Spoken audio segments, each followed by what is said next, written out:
बिल्लाहि मिनश्शैतानिर्रजीम बिस्मिल्लाहिर्रहमानिर्रहीम। आज एक वाक़या सुनाऊंगी।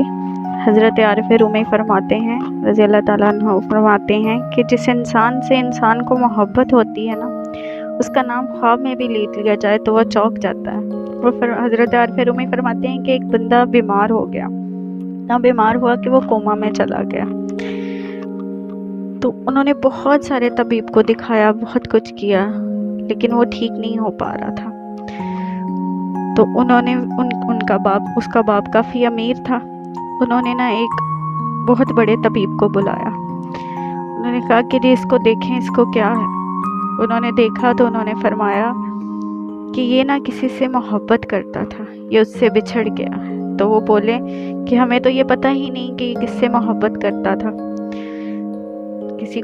उनको पता ही नहीं था कि बात क्या है। तो उन्होंने कहा, वो तबीब थोड़े से समझदार थे, बड़े थे, तो उन्होंने कहा कि ये जिस मुल्क में गया है ना, उस मुल्क के नाम बताएं। उन्होंने बताए तो उसने उन मुल्कों के नाम उसके कान में लिए। तो जब वो वाला मुल्क आया ना, तो वो थोड़ा सा चौंका।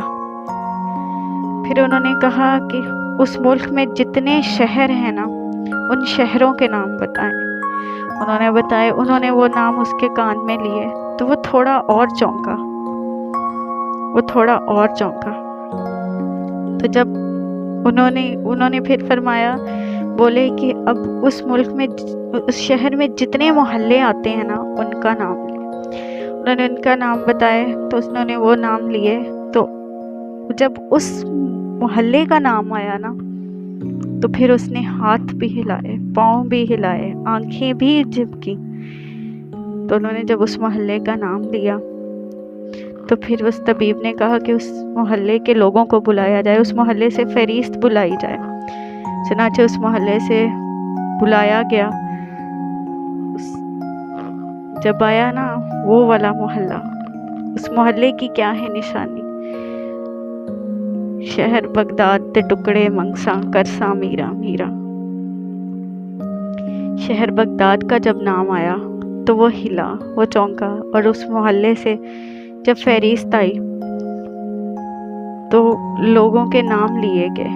जब वो वाला नाम आया ना, तो उसने आंखें खोली और देखा, और उसकी आंखों में आंसू आ गए। उसने अपने बाप का हाथ पकड़ा और कहा कि वो आया है। ये मोहब्बत दुनियावी हो या किसी पीर फकीर से हो, किसी इंसान से हो, किसी से भी हो, मोहब्बत होती है। इंसान अपनी ज़िंदगी से बहुत कुछ सीखता है, दूसरों की ज़िंदगी से बहुत कुछ सीखता है। ये वाक़ये, ये बयान आपको बताने का बस यही मतलब है कि अपनी लगन को सच्चा रखें।